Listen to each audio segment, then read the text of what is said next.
Tere tulemast kuulama Nokalaada uut saadet. Seekord on meil külas telegram.ee portaali peatoimetaja Mariann Joonas ja on samuti ka saates Dagmar Lamp ehk siis Taki. Tere külalised. Tere. Tere. Alustaks üks kõige labasema küsimusega lihtsalt suusoojaks, et mis on telegram.ee ja mis on selle missioon?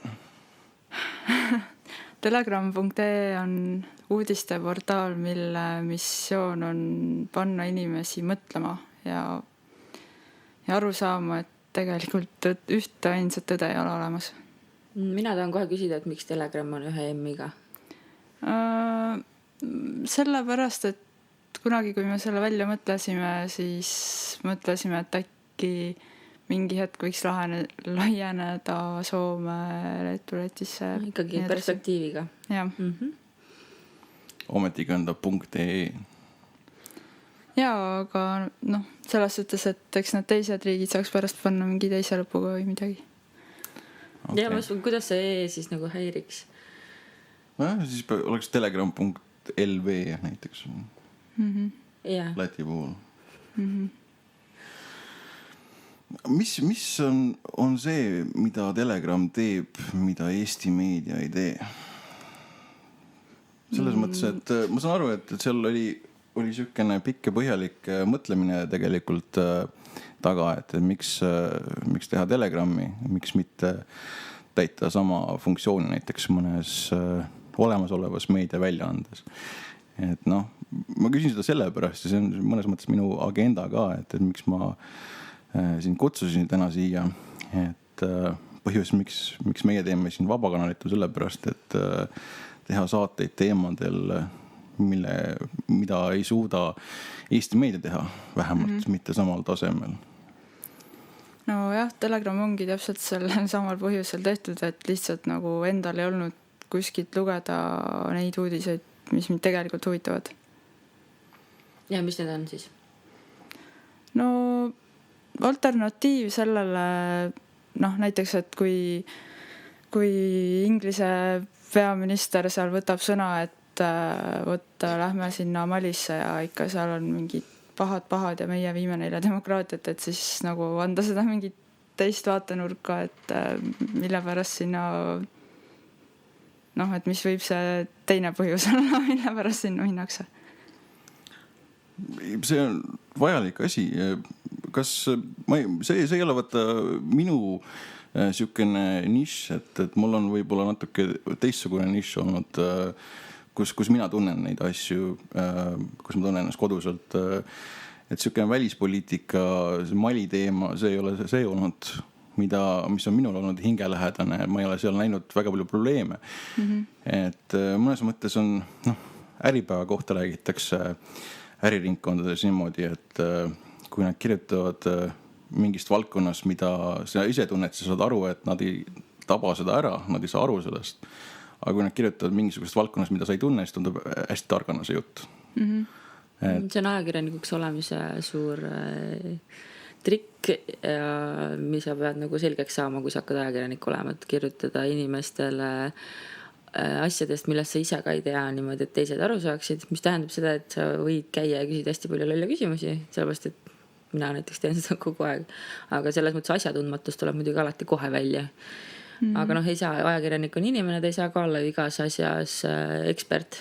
Et, või sa mõtlesid just nagu ajakirjaniku poole pealt, kui nad kirjutavad või siis seda, kui allikad räägivad ja siis sa saad aru, et nad ajavad lihtsalt paska. Mõtlesin rohkem selle koha pealt, et kui ajakirjanik kirjutab midagi, mida ta võib-olla ise ei tunne nii põhjalikult nagu selle valdkonna inimesed, et kus saaks jõukest nagu head analüüsi, mis annaks midagi juurde ka selle konkreetse valdkonna inimestele? Siis seda peavadki tegema selle valdkonna inimesed üldiselt. Mitte ajakirjanik? Meie näiteks kasutame lihtsalt hästi palju nõuandjaid, mida ilmselt ei ole näha, sest et need nõuandjad natukene kardavad ennast Telegramiga segada, et näiteks majandusvaldkonnas me kasutame mingid teatud majandusinimesi ja teadusuudiste juures me tõesti küsime nõu paarilt Tartu Ülikooli teadlaselt. Tervisuudiste juures meil on arstiteaduskonna lõpetaja ja nii edasi, on ju, et noh, ma arvan, et saab ikka pakkuda ja selles suhtes, et ma väga hästi saan aru, miks osad inimesed ei võta Telegrammi tõsiselt, sest et me lihtsalt, meie teemade ringkond on nii lai ja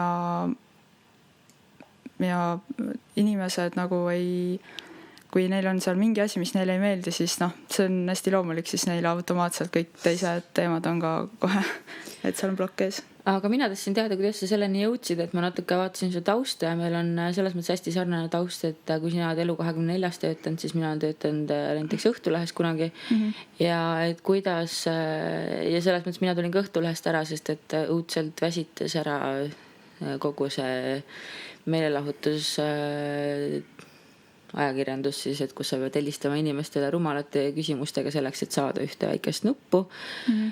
Näiteks Märta Aandi, milline oli sinu jaanipäev, aga ja selles mõttes, et inimesed loevad seda, see on täiesti kohutav, see on asi, mida ma olen ajakirjaniku töö juures kõige rohkem vihanud. Mul ei ole midagi selle vastu, et teha mingid persoonilugusid või tarbijalugusid ja kirjutada ja käia inimestel külas ja teha eksperimente, aga see, et sa helistad tuntud nimedega inimestele ja sul ei olegi lugu enne, kui inimene pole tuntud ja sa ei saa teda kaanele panna, siis sul põhimõtteliselt pole ajakirja.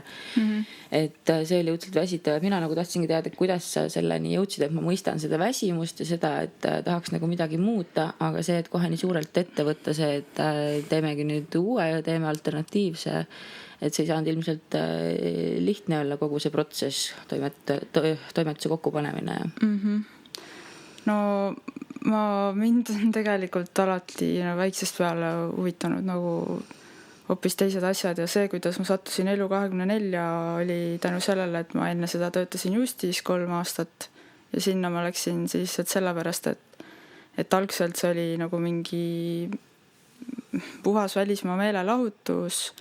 Nad pakkusid mulle head palka, no ühesõnaga lihtsalt tuttav ütles, et kas sa tahaksid parema palgaga tööd, et tule lihtsalt aita meil nagu mingisuguseid piltuudiseid kokku panna. Ma ütlesin, et davai, ma võin seda teha nagu.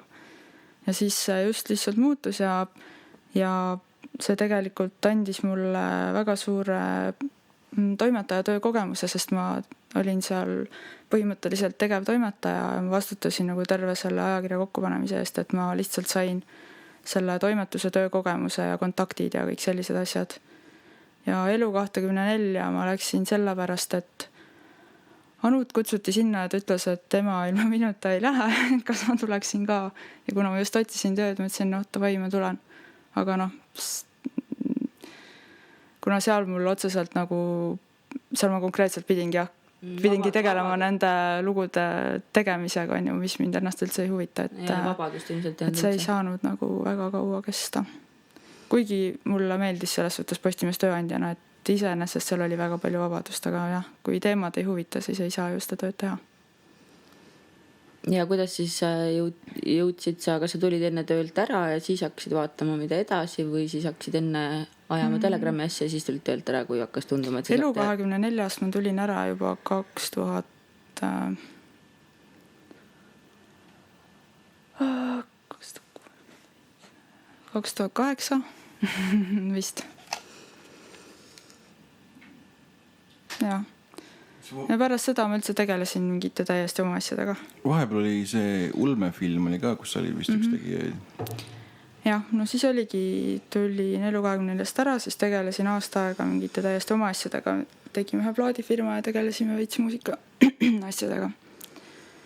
Ja siis läksime 8 aastaks Austraaliasse. Selleks, et puhata Eestist. Ja kuidas ikkagi Telegrammini jõudsid? Jaa. Siis me hakkasime Austraalias tegema ulmefilmi. Õigemini minu elukaaslane Hando hakkas ja mina siis nagu toimetasin seda materjali seal. Ja siis oligi, siis ma süvenesingi kõikidesse nendesse erinevatesse teemadesse nagu sügavamalt kui varem ja siis ma saingi aru, et mul ei ole neid asju eesti keeles mitte kuskilt lugeda. Aga kirjandus selles mõttes ju tegelikult on. Ei, loomulikult on, aga keegi nagu ei ole neid ühte kohta pannud. Sa ei saa iga päev midagi uut lugeda. No selles mõttes, et ma saan aru, et nende inimeste jaoks, kes on teemadega kursis, ilmselt ei ole väga palju uut Telegrammis, aga Eestis ikkagi enamus inimesed ei ole nende teemadega kursis.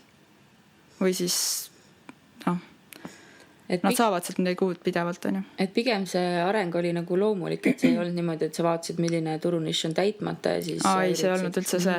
Et see oligi, teiste inimeste jaoks oli väga naljakas, kui me hakkasime seda asja ajama, et kas te ikka olete teinud turu-uuringut ja mingi, see tüüpiline ärijutt, aga meie jaoks ei olnud üldse oluline, sest me ise saime aru, et seda on vaja.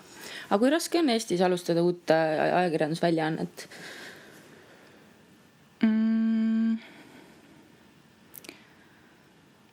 Ma arvan, et suhteliselt raske. Aga kõik oleneb sellest, et ma arvan, et kui su eesmärk on nagu raha tegemine, siis on raske, siis sa nagu peadki kogu selle auru nagu panema sinna, et nüüd ikka kohe kiiresti hakkaks mingi tulu tulema. Sest et just ju tehti samamoodi, on ju seal, see ikkagi oli nagu loodud tulu eesmärgil ja nad seal ikka väga rängalt pingutasid, et see plussi hakkaks jääma. Samas tehnilise poole pealt tänapäeval vist ei ole enam raske, et on igasugused tehnilised vahendid olemas juba selle jaoks. Ja interneti teel eriti on ju, et sa ju igast trikke saad teha. Aga mis siis oli nagu ikkagi kõige raskem, kui nüüd rääkida erinevatest komponentidest, et kas näiteks toimetuse kokkupanek või? Toimetuse kokkupanek oli suhteliselt lihtne, et ma kogusin enda ümber inimesed põhimõtteliselt, keda ma tunnen ja usaldan või olen koos töötanud. Et isegi oli paar sellist võõramat inimest ka, kelle ma võtsin ja see nagu üldse ei toiminud, et selles suhtes mina arvan, et see selline lähenemine, et sa ikka ei saa oma mingid sõprade või pereliikmetega või niimoodi, et sa ei saa olla nende ülemus, ei saa koos töötada ja minu meelest see on niuke jura. Et see on lihtsalt loomulikult, kui sa arvad, usud, et nii on, siis nii ongi, aga mina ei usu sellesse. Aga milline näeb välja sinu iga päev? Kuidas sinu päev algab ja kirjelda meile? Minu päev algab nii, et ma juba bioloogilise kella järgi ärkan enne kella 9, et üles panna päevapilt. Ja siis nii lähebki. Siis hakkame vaatama mingid uudiseid ja eelmisest päevast midagi valmis tehtud. Ja. Kas sa töötad kodust? Ei, meil on kontor. Nii et siis sa ikkagi mingi hetk jõuad kontorisse? Jah, tavaliselt hiljem kui teised. See teema, et võtta inimesed, keda sa tunned ja usaldad tööle, et ma arvan, et see töötab siis, kui need inimesed on selles valdkonnas on pädevad. See ongi väga naljakas, et kui nüüd võtta Telegrami selle nurga alt, et me oleme mingisugune vandenõuteooriate sait, siis tegelikult ilmselt ainsad nii-öelda vandenõuteoreetikud oleme mina ja Hando. Et kõik ülejäänud ma pigem liigitaksin nad sinna skeptikute valdkonda ja see minu meelest annabki meile väga palju juurde, sest et me proovisime tegelikult ka paari sellist vandenõuteoreetikut võtta, aga tead, sa ei suuda neid tekste toimetada, sest seal ongi mingi igas teises lauses on Illuminaati ja tead siukene, see ei mõju nagu mitte ühestki otsast hästi. Samas ega teil neid sellised teooriad praegu vähe ei ole seal, et... Ei, neid teooriaid on palju, ega selles suhtes need on ju huvitavad ja minu jaoks ongi olnud hästi huvitav vaadata, et kui need algsed skeptikud hakkavad nende teemadega tegelema ja lähevad sügavalt sinna sisse, siis nad leiavad enda jaoks nii mõndagi, mis äkki ongi hoopis on ju tõsi. Et jah. Hiljuti ka Ekspress, et kelle online väljaandest te läksite populaarsuse poolest mööda, et seal Hõbemägi kirjutas 9-11 kohta pikalt ja põhjalikult ja mitte just seda ametlikku versiooni. Ja mulle ka õudselt meeldis see. Kas oli see Hansaluik või hoopis või? Kas Hõbemägi kirjutas ka? Oli ju. See oli Hõbemägi minu arust.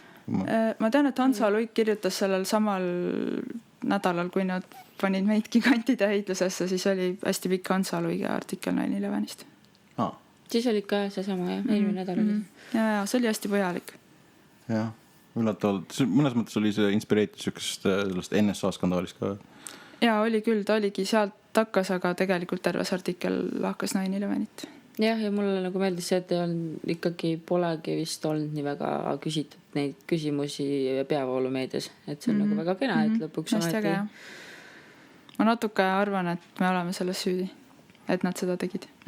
Arvata on, sellist alternatiivset jõudu või alternatiivset tegijaid Eesti meediasse on jube vähe alles jäänud või häid tegijaid, kes võtaksid süvitsi mingit teemat. Sest see kõik vajab ressursse, aega ja raha ja seda ei ole pakkuda neile alternatiivsetele tegijatele. Et sa pead tegema ikkagi seda oma huvist, tahtest ja isegi siis, kui ju ütleme, et on mingi üksiküritaja, kes tahab nüüd ilmselt võiks oma lugu pakkuda Telegramile, aga varem ei olnud sul kuhugi seda pakkudagi. Tegelikult. No neid ju üksiküritajaid on ju tegelikult hästi palju. On ju vaba või see Vanglaplaneet ja Vabamõtleja ja kõik need. Need on niisugused ühe mehe blogid rohkem. Jaa, need on ühe mehe blogid, aga nad on ka hästi vahvad. Me tegelikult teeme kõikide nendega koostööd ka, et minu meelest pole nagu mõtet, kui kõik ajavad ühte asja, siis ju võiks olla niisugune sõbralik läbisaamine ja koostöö. Täitsa nõus. Mis on siis ikkagi olnud senimaani kõige üllatavam seik Telegrami ajast või sellest sinu uuest ettevõtmisest elust? Et mis on siin kõige positiivsemalt või negatiivsemalt üllatanud kogu selle protsessi juures? Päris suur küsimus. Kas näiteks üllatas see gigantide heitlus? See ei üllatanud üldse. Me arvasime juba ammu, et Ekspress ihub mingit ammast. Ma tegelikult ootasin nendelt mingit palju põhjalikumat ja sellist nagu tõsisemat artiklit. Et selles mõttes ma pean ütlema, et ma olin natuke pettunud. Aga positiivne. No kõige positiivsem ongi alati see ilmselt olnud, kui sa saad inimestelt tagasisidet, et nad on sealt midagi enda jaoks saanud, et ükskõik, kas need on siis nagu meie töötajad või meie lugejad või see ongi kõige positiivsem. Aga kuidas sul on läbisaamine avanejate seltskonnaga? Ma ei ole nendega suhelnud, sest mul ei ole õrna aimugi, kes need on. Et ilmselgelt avanejad minu meelest on puhtalt nagu anti-Telegram. Need on nagu paroodia minu meelest siiski. Telegrami paroodia, jah. Et ma ei tea, selles suhtes ma arvan, et seda teevad üsna professionaalsed inimesed, sest et nad kirjutavad väga hästi, nii palju kui ma olen lugenud. Teised meil toimetuses loevad rohkem, mul ei ole endal lihtsalt aega, siis nad ütlevad jälle, näe, siukse asja tegid. Nii palju ma olen vaadanud, et alguses, kui need tulid mingid lood, siis need on hästi toimetatud ja seal ei ole kirjavigu ja niimoodi, et see on nende väga suur pluss minu meelest. Aga Elver, sina tead, kes avanejate taga on? Seal peaks üks koomik olema, kusagilt käis tema nimiga läbi, aga ma ei mäleta seda enam. Okay. Ja siis natuke kahtlustati vahepeal, et äkki see on Nelli teataja mingi seltskonda, ma ei tea. Ei tea. Igas tahes, jah, tõbus. Mina endise tabloidlasena ei tea tegelikult siiski senimaani, kes on Nelli teataja seltskond, nii et... Ma olen ühe Nelli teataja reporteri kokku põrganud, see oli ööistinguite ajal Riigikogu puhvetis. Me kumbki ei olnud kained. Nii. Kogu lugu või? Kas see oligi kogu lugu? Väga halva bändiga, ikka oleks võinud paremat loota. No jaa. Mis on, mainisid siin korra ka veel, see oli selles videos, ühes videos, et plaaniti teha ka oma niisugust raadiokanalit ja televisiooni kunagi, et on see kaugem tulevik või selge suund sinna poole juba? No see on selge suund olnud tegelikult algusest peale. Me isegi tahtsime raadiot ja seda uudisteportaali korraga avada. Ja meil tegelikult on kõik raadioplatvorm ja kõik asjad nagu valmis. Ja meil isegi oli stuudio valmis ehitatud, aga siis me vahepeal vahetasime kontori asukohta, me peame vahest hakkama stuudiot välja ehitama. Ja samuti see tehnika pool, et me oleme praegust andnud sinna EAS-i taotluse sisse, et saada tehnika ostmiseks raha. Väga vinge. Meil siin tehnika saime annetustega kokku. Jah, me võib-olla ka mingi hetk peame seda proovima. aga samas jälle sealsamas videos ütlesid, et ei tea ju, kaua Telegram kestab, et no mingis vormis ühesõnaga sa loodad, et ta kestab ikkagi edasi, et kui ühte ei saa, et siis proovid teist. Vot ma olen juba kord selline, et kui ühtemoodi ei saa, siis teistmoodi ikka saab. Et pigem nagu ma ei saa öelda, et ma ei tahtnud nagu kuidagi inimesi panna mingi ultimaatumi ette või midagi, aga lihtsalt ma lihtsalt olin aus. Et tõepoolest, jah, loomulikult, kui ma ei saa raha kokku, kui mul oleks nagu endal palju raha, jumala eest, ma vabalt võiksin kõik kinni maksta. Ma võiksin nagu teistel alternatiivportaalidega anda, et davai, lähme suureks. Mul lihtsalt nagu ei ole seda, siis tuleb kuidagi leida see raha. Aga kuidas sul on läbisaamine nii-öelda peavoolu ajakirjanikega, et kas sulle saadetakse samamoodi kutseid erinevatele avamistele ja esilinastustele? Meile saadetakse hästi palju pressiteateid, ma otseselt nagu mingeid kutseid ei ole saanud ja eks nad võib-olla vaatad nagu meid või kõik asjad ei huvita ka. Et sükest tikuvõileibade söömist nagu ilmselt Elu24 aega oli hästi palju, et siis seda ilmselt vähemaks jäänud? Ai, ma ei viitsi üldse üks asjaga tegeleda. No mis tähendab siis seda, et tõenäoliselt, et sul ikkagi suhted on üsna jahedad, et sükest sõbrustamist. No ma pean ütlema, et ma olen nagu suhelnud ikka endiste kolleegidega edasi. Jah, jah, ma olen siin igasuguste inimestega suhelnud, eks ma ütleksin, et suhted on siiski üsna positiivsed, nad lihtsalt natukene pelgavad. Huvitav, miks see niimoodi on, et ma olen enda puhul Facebook sõprade pealt näinud, et kritiseeritakse neid inimesi, kes telegram.ee lingivad puhtalt sellepärast. Lihtsalt sellepärast, et nad lingivad. Ja isegi rohkem kui üks kord olen kohanud seda, et keegi ütleb, et näed, et ma viskasin ühe sõbra oma sõbra nimekirjast välja sellepärast, et ta linkis telegram.ee. See on, ma ei tea, te olete vist võtnud mõnes mõttes siukse niši, et siukene, miks see niimoodi on? Mina, mitte et ma tahaks üldistada, aga ma lõppkokkuvõttes taandub kõik sõnale, tundele, asjale nimega hirm. Et inimest, me nagu tirime vaata inimesi mugavustsoonist välja ja väga palju inimesed ei taha seda, sest nende elu on paigas. Ja siis tuleb keegi ja hakkab rääkima, mis igan, kas või need reptiiltulnukad, mida tõesti jumala eest, meil on nii vähe artikleid endast olnud, võiks olla palju rohkem ja tõesti nagu teame neist just kui teist. Aga et jah, nad ei taha oma sellest roostast mullist välja tulla, ega nad ei peagi, jumala eest. Kas mõnes mõttes ei ole see erinevus, et kui vaadab Postimehel on see Elu24, mis on selline üsnagi jabur asi. Aga neil on see eraldi sildi all, eraldi kategoorias.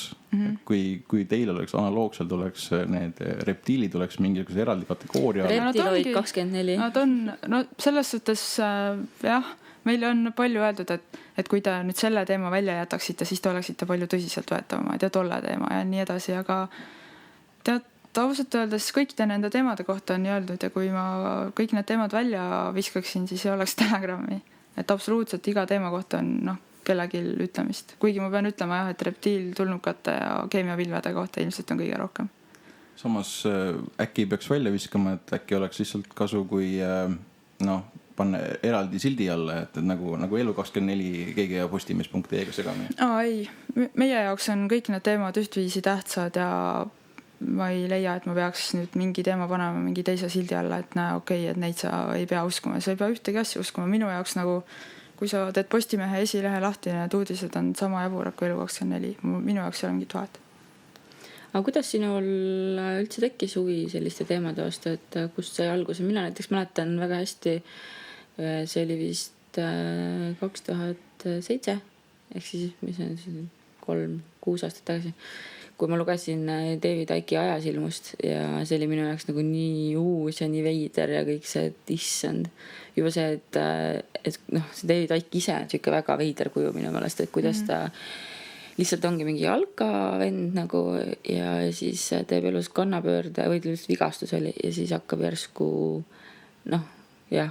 Ta pärast seda veel töötas spordireporterina ka pikalt. Vist selle raamatu kirjutamise ajal ta vist veel ka nagu. Aga et kuidas sinu jaoks või mis oli sinu jaoks esimene kokkupuude kogu selle maailmaga?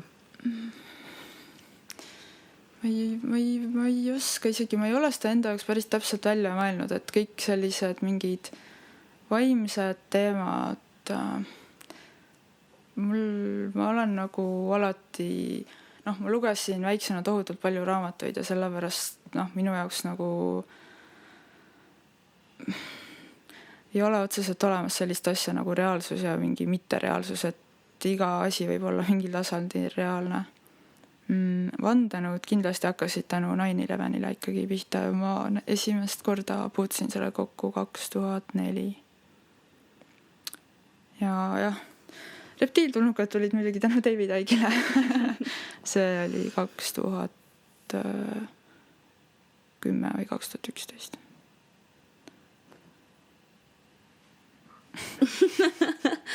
Kõik teemad on tulnud nagu lihtsalt niimoodi järjest sisse. Kas te olete toimetuses kontakteerunud ka David Icke'iga, et lugu teha? Me oleme temaga 2 korda teinud intervjuud, me käisime tal külas Inglismaal. Suisa. See on ka mina ei loe Telegrami. Ma ei loe üldse nagu uudistele, ma olen Facebooki ja raamatuid ja blogisid. Ja me oleme 2 korda teinud temaga intervjuu. Aga milline ta mehena, inimesena on? Vastupidiselt sellele, mis tundub, on ta hästi selline 2 jalaga maa peal ja hästi soe. Ka tavaline inimene, tagasihoidlik. Ei, mulle tundub ka, kui sa oled ikkagi lugenud teda, siis... See on see, et kui sa vaatad nagu videosid, siis ta just nagu hästi rammib kõiki neid sõnu, vaata, mis tekitavad inimestes võõristust, nagu illuminaadid ja reptiloidid ja nii edasi. Ja mina pole videoid vaadanud, ma olengi ikkagi ainult raamatuid lugenud ja sealt... üks asi, mis mind ka tema juures hämmastas, oli see, et ta oskab tegelikult kirjutada. Tal on küll muidugi see harilik, ma ei tea üldse, ma ei oleks võinud vaadata, kas ta toimetaja on, tal on see nagu ülekirjutamise sündroom. No minu meelest Matrixi lapsed on küll nagu väga halvasti toimetatud. Aga eesti keelde tõlgitud üldse nagu, aga just see, et sa saad aru, et tal on nagu huumorimeel ja mingid kõik siuksed olema. Seda küll. Ja tegelikult see on ju, et ikkagi see et need David Icke'i raamatud eesti keelde tõlgiti, see on väga äge, et see Mati Nigul sealt Matrix kirjastusest, kes seda tegi, ta on ikka... Ja, aga kas see kirjastus on alles veel? Ja, see kirjastus on alles. Ma mäletan just, ma vaatan seda, mis kirjastus sellega välja andis ja vaatasin, ma polnud kuulnud ka siuksest asjast. See ongi põhimõtteliselt ühe mehe kirjastus. Nii et David Icke oli ilmselt väga rõõmus, et Eestissegi on jõudnud lõpuks. Ja tegelikult ta ise praegust nüüd teeb sama asja. Et ta asutab sellist internetiraadiot, uudisteportaali, interneti TV-d, mille nimi on People's Voice, inimeste hääl ja kus ta siis tahab, et inimesed ise saaksid nagu rääkida asju. No põhimõtteliselt grupiblogi. Jah, aga seal oleks samamoodi, et seal oleksid nagu tööl ajakirjanikud, kes siis nagu alternatiivuudiseid teevad. Ja ta samamoodi paneb selle, mis samamoodi meie ei pannud päris nii tööl, aga et ta paneb selle tööl inimeste annetustega ja nüüd ta on 2 kuud kogunud annetusi ja nad said kokku mingi päris hullu summa, seal mingi üle 200 000 naela. Wow. Ja siis nad plaanivad selle sügisel avada. Ja kuidas teile annetustega läheb? Et nädalaga kogunes päris palju, aga mis praeguseks? No praeguseks enam-vähem nüüd saab selle kuu eelarve varsti täis. Päris hästi on kogunenud. See on ikkagi päris õudne selles mõttes, et niimoodi nagu töötada või elada teades, et sa ei tea, mis üle järgmine kuu saab ja et... Võt see olenebki sellest, kuidas sa vaatad asju. Mina ei vaata nii. Mina tean, et asjad saavad korda. Ühel või teisel moel. Et jah. Kõige raskem ilmselt selle asja juures ongi see, et kuidas ma nagu pakun enda töötajatele kindlustunnet. Ja kuidas sa pakud? Lihtsalt sellega, et räägin nendega. Et siin tulebki nüüd mängu see, miks on väga oluline, et need inimesed sind juba tunneksid ja usaldaksid. Et nad lihtsalt, nad teavad, kuidas sa teed asju, nad usuvad sellesse, et ma kuidagi kõik asjad ära lahendan ja nii edasi. Et kui mul oleks võõrad inimesed, siis ma arvan, et nii mõnigi oleks nagu võib-olla lahkunud, ütleb, et sorry, ja mis on täiesti aru saada, neil on vaja kindlustunnet, on ju. aga Maksuamet ei ole veel uksele koputanud Ei siiski? Aga milline see ülemusena oled, et kas sa oled teistsugune, kui on olnud sinu ülemused enne või oled sa, mis sa oled nagu õppinud oma ülemustelt ja mida sa üritad? Minu jaoks on hästi tähtis see, et inimene teeks oma tööd rõõmuga. Et ta, jah, et tal ei ole see tunne, et ma pean tööle minema. Ma arvan, et meil seda ei ole. Eile tegelikult päris naljakas, ma eile esimest korda tegin arenguvestluse iga töötajaga eraldi ja siis nagu, rääkisime nendest asjadest. Et kõigile väga meeldib Telegramis töötada. Ja teil oli siis 6 inimest toimetuses kokku, nagu ma aru sain? Jah, no mõned, põhimõtteliselt 7 ja siis veel reklaamitöötaja. No siis on igast erinevad kaastöötad. Aga reklaamiga siis ikka veel ei lähe hästi või? Ei, nüüd juba on hakanud minema, et kuidagi see pöördumine mõjus reklaamiostjatele ka. Väga hästi. Milliseid soovitusi oskaks anda reklaami teemal, et meil oleks ka tegelikult vabakanalisse vaja? Oi. Sa pead ka Elver pöördumise tegema.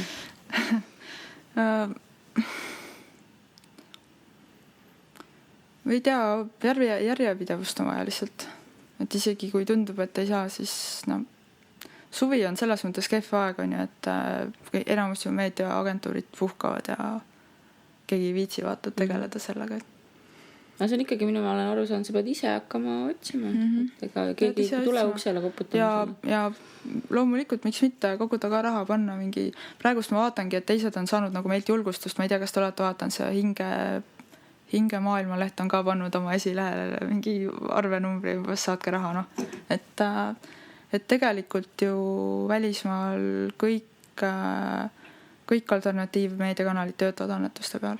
See on lihtsalt Eestile nii ebatavaline ja sellepärast on ka sellest tulnud, No mina olen näiteks oma blogis küsinud raha, sest et ma ei tööst ilma ja et oli vaja. Ja samas jälle ikka, kui sa 10 aastat bloginud, ikkagi kohati omast arust vähemalt ikka lugejate arvates ka kvaliteetset sisu tootnud, et siis ma sain muidugi vastu piki päid ja algu sellest erinevatelt sõpradelt, tuttavatelt, et mis on siis lähed interneti kerjama, aga minu meelest ei ole sellest ka midagi imelikku, kui tegelikult ma ju ka, ma ei küsi seda ju niisama, ma olen midagi vastu ka.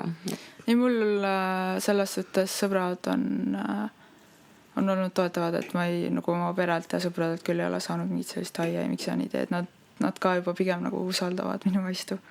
Aga jah, neid negatiivseid kommentaare oli üsna palju seal, aga positiivseid oli nagu kordades rohkem. Ja isegi on, tegelikult on ju nii, et inimene, kui ta mingile asjale reageerib positiivselt, eriti eestlane, ta ei hakka mingi kiitma ja ütlema või ta lihtsalt vaatab ja ma olen nõus, noogutab on ju ja siis umbes teeb internetipanga lahti, teeb ülekande. Aga see, kellel nagu on see negatiivne reaktsioon, siis tal on vaja ennast välja elada on ju.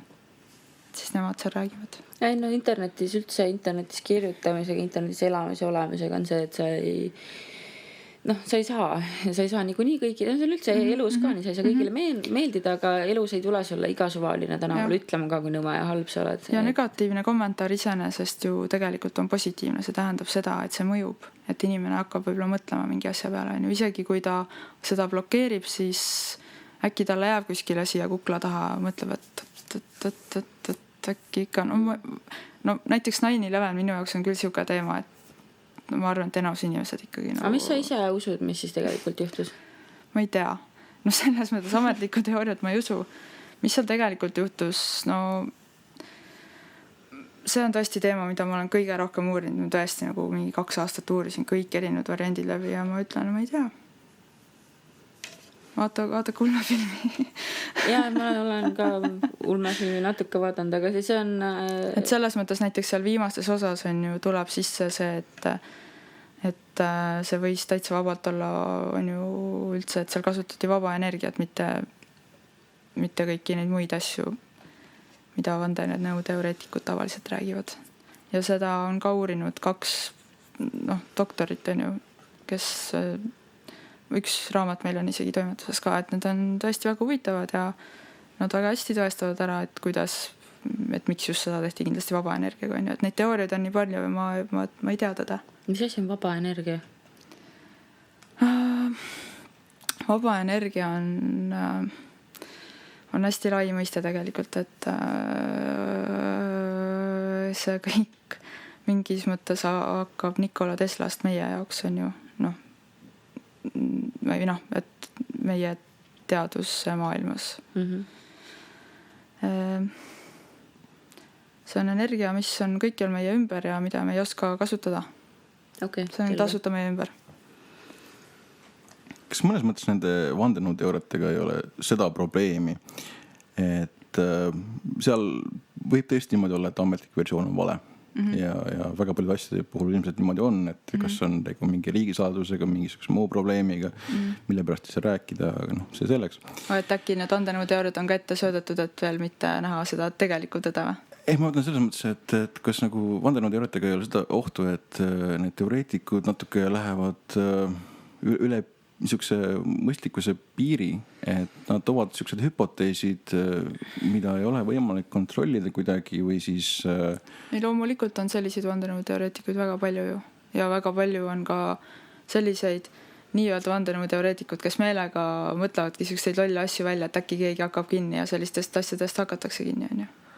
Ma olen ise enda huvi alal uurinud natukene ufode kohta ja seda tausta, mis seal on ja väga palju niisuguseid tõendeid, mida niisugune vandenõuteoreetikute kommuun usub ja kiidab.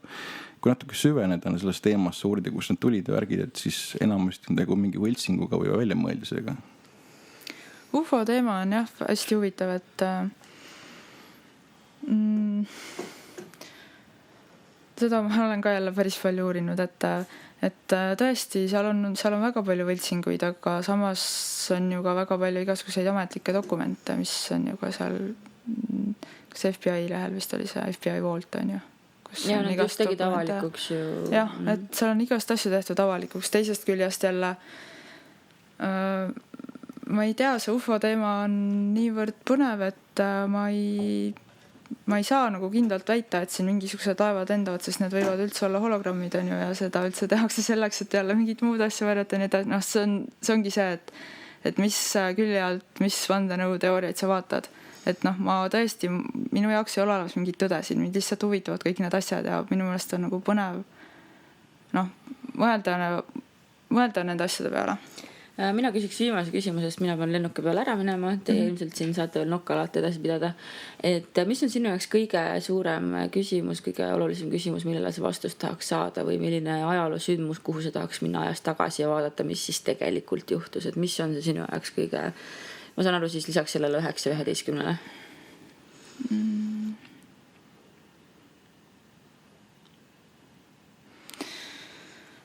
Ilmselt ma tahaksin näha pealt, kuidas püramiide ehitati. Nüüd tahan mina ka. Mina olen seal kohanud päris mõistlikku selgitust, et kuidas seda tehti. Aga ikkagi tahaks näha. Et need orjad vedasid niimoodi seal oli niisugune ehitusinsenerilik lahendus oli väga... See, et ülevalt allapoole ehitati, jah? Ei, nad ehitasid selle, see püramiid on 4-nurkne ja kaldtee läks mööda seda püramiidi välimist külge kogu aeg üles. Nagu spiraalina. Ei, nagu spiraalina, mööda seda sai hästi vedada. Okay. Ei, seda küll, üks asi on see, kuidas need ehitati, aga teine asi on see, kuidas need kivid sinna kohale said, et osad püramiidid on ju ehitatud nii, et need kivid on välja raiutud väga täpselt hoopis mingid nii kaugelt, et neid ei saanud kuidagi sinna vedada. Üks alternatiivne teooria, mis ma olen kuulnud, et neid lihtsalt valati seal mingis segumassist. Ma olen seda ka kuulnud, jah. Nii, olgu, aga mina ütlen omalt poolt aitäh, oli väga tore ja põnev seda vestelda ja aitäh, Elver, et sa kutsusid mind ja võib-olla siis me peame veel kunagi nokkalaata, aga ma saan aru, et teie vist räägite edasi. Me siis räägime edasi praegu. Jah, edukat uurimist ja küsimist. Ja head reisi sulle. Aitäh. Ja head reisi. Nii, hiljuti tuli vist Inglismaa kaitseministeeriumist välja mingisugune dokument, mis varem on salastatud, et kus väideti, et need UFOd ja värgid, et see on hoopis niisugune enamasti liitlaste või USA või Venemaa mingisugused eksperimentaalsed lennukid. Et olevad isegi see SR-71, väga kuulus salajane lennuk, olevat lennanud korduvalt üle Inglismaa. ei, eks neil ongi ju ehitatud, no ju natsid juba ehitasid UFO-sid, on ju. Eksperimente oli väga palju erinevaid. Jah, et UFO-dega ongi nii, et sa tegelikult ei tea, kas see UFO on maavälist päritolu või on ta maa pealt pärit või... Jah, see kipub niimoodi olema, et raske on öelda. Ja see on just see valdkond, mis on salastatud igasugused eksperimentaalsed lennukid, et ei saa ka öelda. Aga... No üldse kogu see eksperimentaalsus, mis sõjaväega seotud on ju, et seal ei ole ainult tehnika, nad ju teevad igast muid eksperimente ka, et see on vist üks selliseid sügavamaid jänesurge, kuhu kaevuda ilmselt. Jah, minul oli väga huvitav kogemus just aasta alguses, kus ma kirjutasin Sirpi 2 artiklit põhjalikku sellest, milline luuramise ja jälgimise tehnika on tänapäeval üldse võimalik. Ja et mida me saame avalike allikate põhjal öelda selle kohta, mida tehakse või võib-olla tehakse. Ja seal ma pidin korduvalt ennast tagasi hoidma. Et mind süüdistatakse mingisuguses vandenõuteoorias. Ma tundsin sellist enesetsensuuri. Ja. Seda oli tunda seda artiklit lugedes. Et sealt oli näha jah, et sa jätad palju ütlemata. Noh, ja paar kuud hiljem tuli siis välja Edward Snowden. Tuli välja, et asi märks hullem. Jah. Ja mõnes mõttes on jah, võib-olla sükene hea võimalus või hea viis näha, et kuhu see jänesauk läheb. Jah, aga selle Edward Snowdeniga on ka nii, et mulle jälle tundub, et seda skandaali natuke kasutatakse ära, nagu kõiki skandaale tegelikult kasutatakse. Aga jah, kahtlemata see on väga oluline, et see juhtus ja inimesed, mulle tundub, et see natukene ka jälle paneb inimesi rohkem mõtlema ja võib-olla natuke rohkem inimesi jälle hakkab Telegrami lugema tänu sellele skandaalile. Ma loodan küll. Eesti meedia puhul selle skandaali käsitlus on olnud hästi minimaalne. Mõnes mõttes ma natuke tunnen, et ma tegin nendest tööd ära sellega, et ma intervjueerisin sel teemal Marek Strandbergi, kes oli kapokomisjoni endine aseesimees ja Eerik-Niiles Krossi ja nad ei ole tundmatud inimesed. Suvaline ajakirjanik, kes tahab süveneda teemasse. Ma just vaatasin, et kas sa sellest raadiointervjuust on mingi kirjaliku kokkuvõtte ka või? Krossi omast ei ole teinud, aga ta võite teha. Jah, meil neid asju, mis võiks teha on, meil on, ma ei tee nalja, meil on kirjutamata teemasid ja lugusid, mis on nagu nimekirjas on natuke üle 600. Et vähemalt ei ole ohtu, et teemad saad otsa. Oi, seda ohtu ei ole kindlasti. Aga Telegram on sükene meediaportaal ja okei, välismaal see mudel on ennast väga õigustunud, et küsitakse annetusi ja tehakse sükest nagu rohkem alternatiivmeediat. Aga olete te mõelnud, et võib-olla nendes valdkondades või mingis muus valdkonnas, et nagu reaalselt tegeleda sükse lobitööga või mõjutamisega. Minul on selle koha pealt sükene võrdlus, et ma kunagi töötasin 2 aastat ajakirjanikuna ja muidu ma olen olnud IT-valdkonnas, siis ma vedasin sükse asju nagu MTÜ Eesti internetikogukond, mis oli sükene selge lobiorganisatsioon, samas apoliitiline, üritasime esindada kodaniku häält riigi juures. Ja nüüd on sükene rohkem meediaprojekt on Vabakanal. Et mõnes mõttes ma tunnen, et ma sain kogukonnas rohkem ära teha, et väga konkreetselt muudatusi kutsuda esile ühiskonnas. Aga Vabakanal, see ei ole päris see. Jah, meil on ju väga palju kogu aeg öeldakse, et mis nüüd edasi, et tehke nüüd veel midagi umbes ära, tehke mingi erakond või tehke mingi asi, et ma tunnen, et see ei ole meie ülesanne. Et me kutsume üles kõiki teisi neid tegema ja meie anname teile hääle, et me nagu kajastame, mis te teete. Et see on lihtsalt sellepärast, et me ei jõua kõike. et loomulikult kõike võiks teha, aga nüüd ongi vaja, et teised inimesed ka teeksid asju. Ja minu meelest neid inimesi nagu tekib aina juurde. Mulle tundub ka selles mõttes on väga, väga positiivne. Milline oleks see erakond, keda Telegram toetaks? oi, see on väga trikiga küsimus, ma tegelikult üldse ei poolda sellist erakonna poliitikat. Ma ei tea, me pooldame ausust, noh. Ja ma ei tea, kas see on võimalik üldse sellises poliitikamudelis, mis praegu valitseb. Et ma tean, et siin, noh, vaata, tegelikult on ju loomisel paar uut erakonda, mis on üsna julged, et ma ootan huviga, millal nad välja tulevad.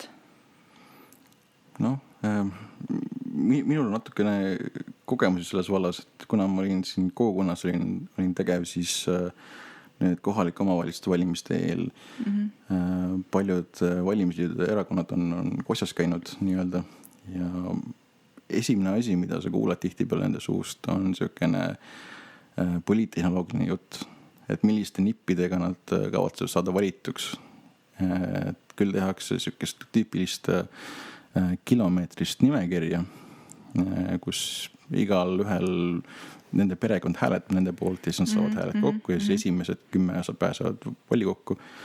Või siis kaasatakse mingisugune asumiselts ja see on kõigil mingisugune strateegia. Ja siis tohutult paljud erakonnad ja valimisliidud räägivad sellisest juttu, et oi, et Daniel Vahrik toetab meid, et meil on temaga head suhted, kindlasti aitab meid, et tule nüüd meie nimekirja. Aga selline sisulist juttu seda kohtab ikka väga, väga harva, et mis on probleemi, mida peaks lahendama ja mis on mureks. Et see on tõesti Eesti selline poliitmaastika probleem. Ja see on kurb lausa. Teil ei ole keegi lähenenud, et kandideeriks? See ei ole. Meil ongi pigem see, et tehke nagu ise erakond. Sellist asja on küll öeldud korduvalt, aga kandideerima ei ole kutsutud. No jah, ma tegelikult ei tea, võib-olla isegi kuidagi niimoodi servast mainiti, aga me ei läinud sellega kaasa. Et no jah, see ei ole meie ülesanne. Okei. No muidugi saaks ilmselt rohkem ära teha, aga eks... No vot, see olenebki. Ma tunnen, et me teeme nagu tõesti väga palju juba. jah. Et noh, ma ka arvan, et no, mina ei tea, kuidas peab poliitikat tegema, ma lihtsalt tean, et nii, kuidas tehakse, see ei ole õige. Et ma ei saa nagu minna seda tegema, kui ma ei tea, mis nagu... See on nagu ajakirjandusega, et see, kuidas tavameedia teeb, see ei ole õige, aga seal vist ise natukene enam-vähem tead juba, et kuidas peaks tegema. Ei, no see ongi see, mul on mingi nägemus, kuidas minu meelest võiks olla, ma annan seda nägemust edasi. Et ega ma ei ütle ka, et noh, ma oleksin väga rõõmus, kui tuleks veel selliseid väljaandeid, kes nagu, noh, see ongi nagu eesmärk minu meelest tõesti, no üldse noh, meedia võiks muutuda. See, mis meil toimub meedias, see on ju lollus. See on maha viksitud Läänemaa ilma pealt igas mõttes. Kas siin võib-olla ei oleks lahendus mõnes mõttes see, et rohkem oleks sellisest outsourcitud tööd, et makstakse korralikke honorare, mitte ei hoita sellisest hordi tõlkijaid tööl põhimõtteliselt. Vaata, nende tõlkijatega on ju nii, et välisuudiste puhul teevad kõik töö ära agentuurid. Nad ju enamus välisuudised võetakse lihtsalt agentuurist. See on see kõige suurem probleem, et probleem on selles, et Eesti uudised ju on ju väga, noh, tegelikult ju, noh, nii on ju hästi tehtud, et loomulikult nad on ka hästi sellised ühekülgsed kohati, aga noh, kuna sa oled siin koha peal, siis sa ikkagi saad ise aru, mis toimub, enam-vähem adud seda. Aga välisuudiste koha pealt võiks ikkagi kasutada rohkem korrespondente, et sellised asjad ju tegelikult on täiesti ära kadunud. Ja need korrespondendid, kes on, need noh, enam-vähem teevad mingit meelelahutust või ma ei tea. Ilmselt ERR-il on see pool kõige tugevam. No, tänapäeval ei ole raske saada välisuudiseid mõnest välismaa portaalist. Just nimelt. Ja neil on korrespondendid olemas, neil on suurem eelarve. Ja. Et mina tellisin omale digiteeviga Al Jazeera, sest noh, tolle maailma ja uudised on seal väga põhjalikud. Ja, on küll. Et no tegelikult see minu meelest ongi ka veel eriti naljakas, et sa tegelikult ju saad interneti teel kogu selle info kätte, aga seda lihtsalt ei tehta, sest et noh, sa ikkagi võtad usaldusväärsest uudisteagentuurist, on ju, et noh, mina nagu ootasin rohkem seda, et kui me tuleme ja hakkame võtma nendest välismaa teistest uudiste saitidelt uudiseid, noh, tõlkima ära, on ju, et anda seda teist perspektiivi. Et siis kuidagi teised nagu mõtlevad, et ahaa, et teeme ka nii, aga nad ikka ei julge. Ma ei saa aru sellest, see on nagu, noh, ma tahaks nagu natuke nagu raputada neid, öelda, et no appi, hakake tegema ajakirjandust, nagu aitab küll sellest jamast. jah, nii see kipub olema.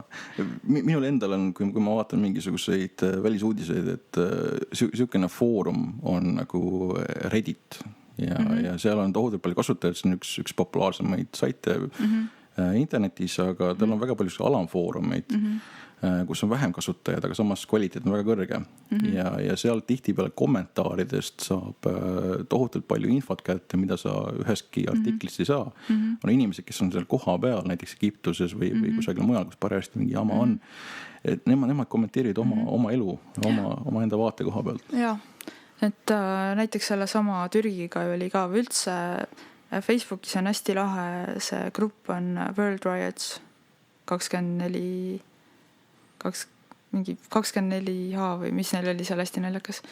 Aga nemad, seal just niimoodi toimubki, et inimesed ise postitavad sinna ja kõik kommenteerivad, mis tegelikult juhtub ja noh, siis ongi, kui see Türgi jama peal hakkas, on ju, siis noh, meil muidugi olid õnneks endal ka Türgis sõbrad ja nii edasi ja noh, igalt poolt vaatasime kokku seda infot ja siis ma vaatan umbes, mis ilmub nagu mujal, on ju.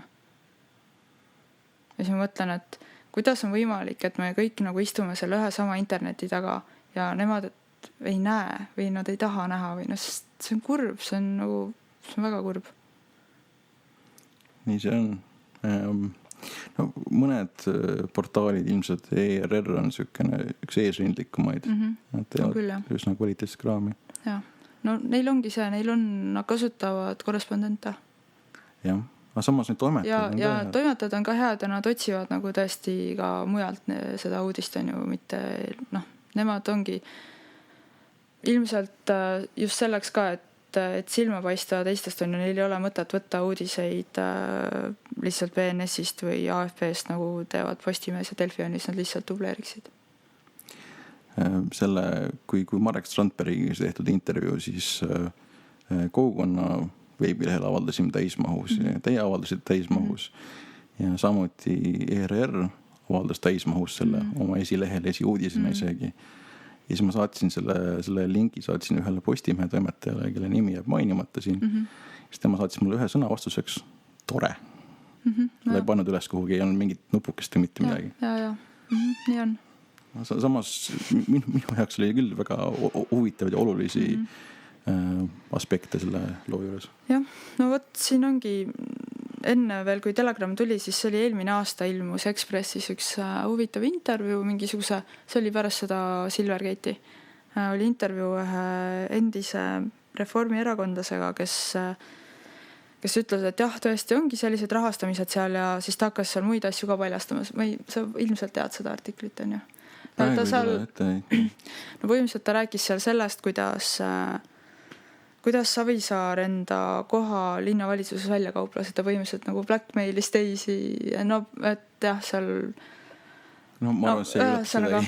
No seal oli igastahes väga huvitavat infot ja seal ta siis tõi välja, et ühesõnaga, kuidas üldse Savisaar linnavalitsusse sai tänu sellele, et Robert Lepikson oli on ju enne seal. Et Robert Lepikson oli teinud äri Gorbatšoviga. See oli Olev Vaher oli see ekskret. Ja, just. Olevit ma tunnen. Ühesõnaga, minu meelest nagu üsna siukene plahvatuslik info ja mitte keegi seda artiklit ei kajasta. Ja siis samamoodi ma küsisin oma endiselt töökaaslaselt Postimehest, et kuule, et kas sa näed, mis siin artiklis kirjutatakse või? Et miks te seda ei kajasta? Ja siis ta ütleb lihtsalt, et meil on õigus Ekspressi kajastada ühe lause ulatuses. Ja siis ma ütlen nii, aga võta see info ja tee ise lugu. Siis ta mingi... Tee ise intervjuu. Et ei no, siin on ju umbes, et juba mingi pooled inimesed on surnud ja mingi bla bla bla bla bla, noh. Ja kõikide selliste teemadega tulevadki siuksed vabandused. Ja eriti see, meil on õigus noh, on ju seda ühte lauset võtta, see on kõik nii loll.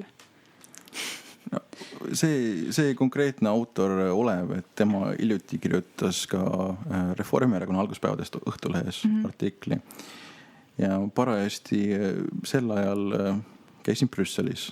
Euroopa Komisjon korraldas siukse grupireisi sinna tutvustamaks seda asja. Siis Brüsselis märkasin, et paljud loevad Õhtulehte. Mõtlesin nagu, mis mõttes, miks nad loevad Õhtulehte. See on natukene tundus veider. Niisugused Eesti ametnikud ja siis vaatasin, mida nad loevad just seda artiklit. Et tegelikult vist huvi on niisugust teemade vastu. No loomulikult huvi on, aga lihtsalt see ongi see, et ka meie üks töötaja käis kuskil peol ja siis tuli kuidagi jutuks, et ta töötab Telegramis ja siis seal kohe üks härrasmees mingi seal hakkas seal temaga lahmima, et Telegrami ja tema töötas Päevalehes või kuskil. Ja siis see töötaja hakkab küsima, aga et mis sul seal nagu ei meeldi või hakkas tooma välja mingisuguseid, tema just spetsialiseerub poliitikale, meil hakkas neid uudiseid seal nagu rääkima, et mis sulle siin näiteks ei meeldi ja siis lõpuks nagu see töötaja, kui ta oli selle peavoolumeedia esindaja oli nagu oma sellest rünnakust üle saanud, siis ta hakkas rääkima, et nojah, tegelikult see artikkel oli päris hea ja see oli päris hea ja mulle meeldib, et kõik oma allikad märgite ja siis hakkab tulema, on ju, et ja noh, tegelikult ma ise loen Telegrami iga päev, on ju.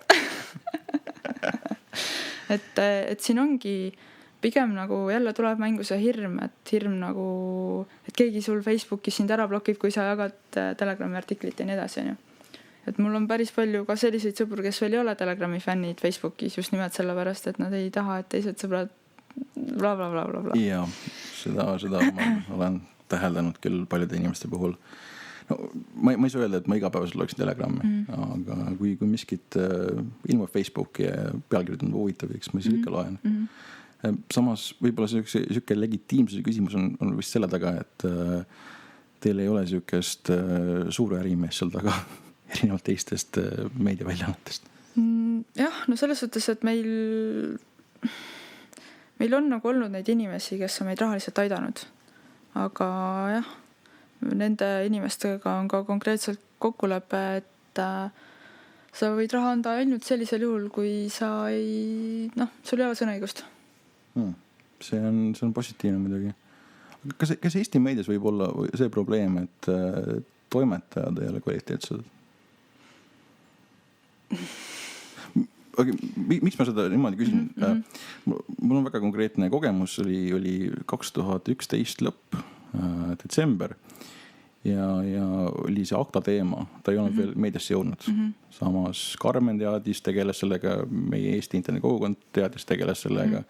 Olime avalikud kirjad saatnud natukene internetis kirjutanud sel teemal ja lõpuks üks Eesti Ekspressi ajakirjanik Askar Alas, tema võttis selle teema üles, kirjutas väga pika ja põhjaliku artikli. Ja siis ma seda mustandit ma nägin juba üsna varakult ja siis läks mingi 2 või 3 nädalat, kus iga nädal selgus, et lehes ei ole ruumi siukse teema jaoks. See ei tundunud oluline. Mõnes mõttes ma saan aru ka. Teisest küljest jällegi, kui see ka lõpuks ilmus, tulemus oli näha. See oli kuni veebruari lõpuni oli see põhiteemaks iga päev praktiliselt. Kas see on toimetaja taga see pigem see kvaliteediga küsimus? Miks inimesed otsivad tänapäeval alternatiivmeediat?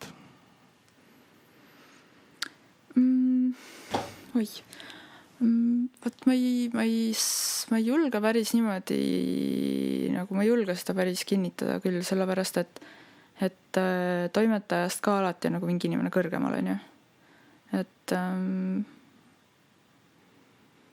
ma arvan, et see on siuke üldine, see hakkab juba sealt, kuidas ajakirjanikke koolitatakse, on ju, et sul öeldaksegi, et võta seda sealt, on ju, et minu jaoks kõige naljakam on tegelikult see, et kui koolis ajakirjanikele korratakse, et ikka vähemalt 2 allikat, on ju, et siis nad lähevad, istuvad sinna toimetusse ja nad teevad copy-paste uudisteagentuurist. Kus sul siin need 2 allikat on?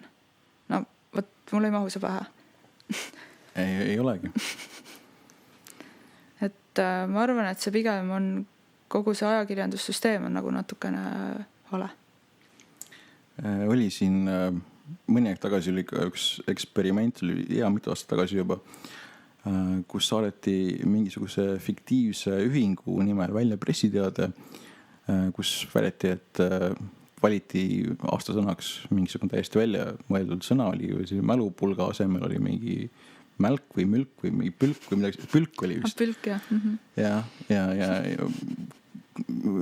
praktiliselt kõik suuremad avaldasid selle uudise, nad ei isegi vaevunud helistama, et küsida üle, et kas see on nagu päris lugu või täiesti, ma olen mõelnud, et peaks kunagi tegema eksperimendi ja saatma välja täiesti fiktiivse pressiteate kellegi teise nimel. Vaatame, kes avaldab. No pressiteatetega ongi nii, siin ongi see, mis asju sa kasutad, on ju. Et nii, kui asjal on juures mingisugune PNS või mingi asi, sa kohe tead, see on usaldusväärne. See on täpselt samamoodi, kui sa paned meilile juurde sildi pressiteade, siis see on kohe, see millegi pärast kohe on väga usaldusväärne. See on väga rumal, on ju. Siuke semiootika. Jah.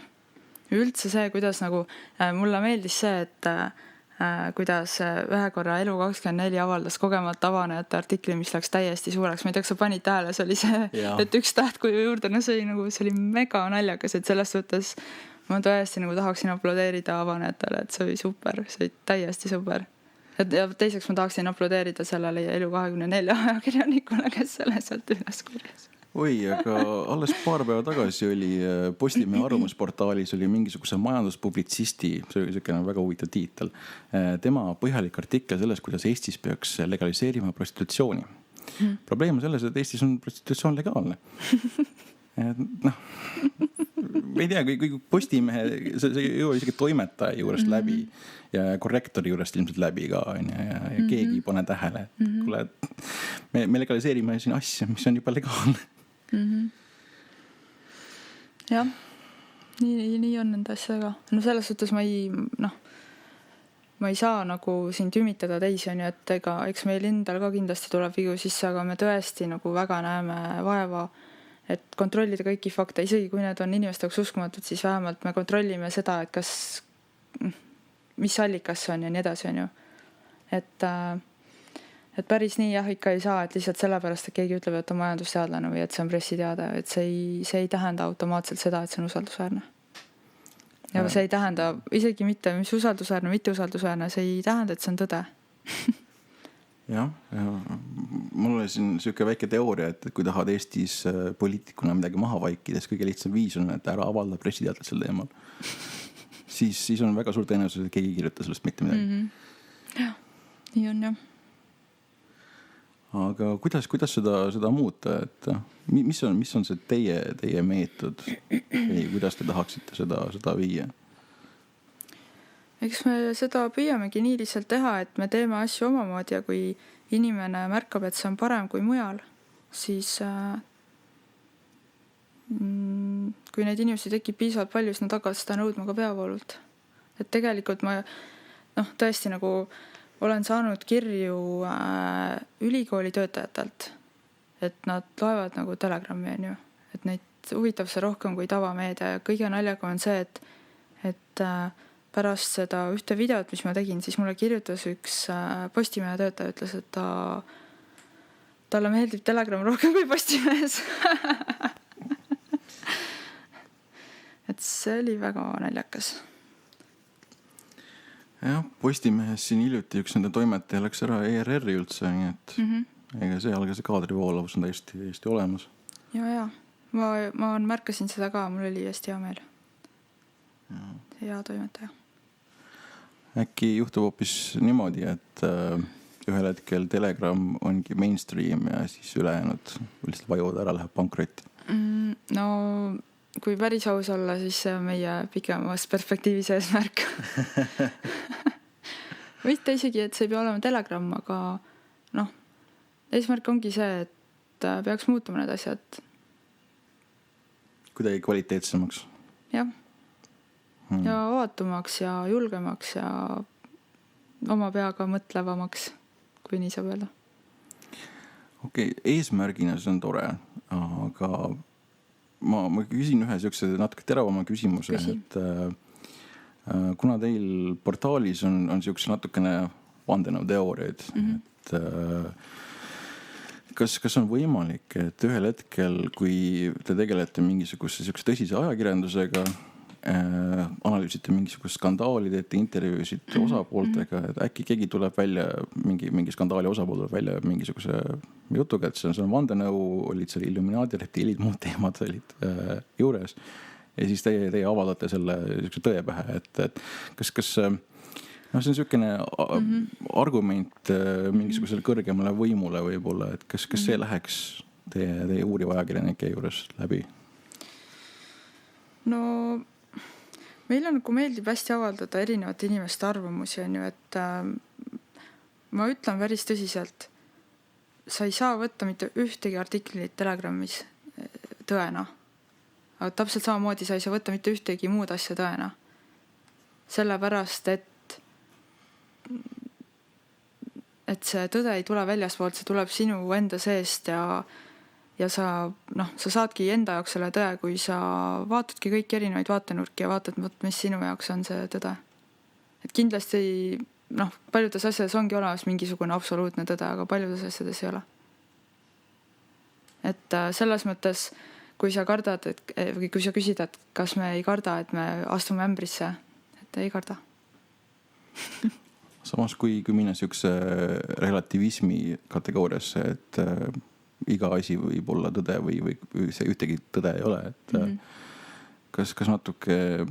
Kas me ei lähe siin iseendaga vastu olla, et ütleme, et teised eksivad? Ei, mitte isegi seda nii väga, see on ka muidugi huvitav nurk. Ma mõtlen just selle koha pealt, et mingid asjad siiski on niisugused füüsikaline reaalsus on tõde, et kui ma võtan arvuti ja tõstan üles, lasen lahti, siis ta kukub maha, mitte lakke. Et füüsikaseadused enam-vähem peab paika ikkagi. Jah, nii on.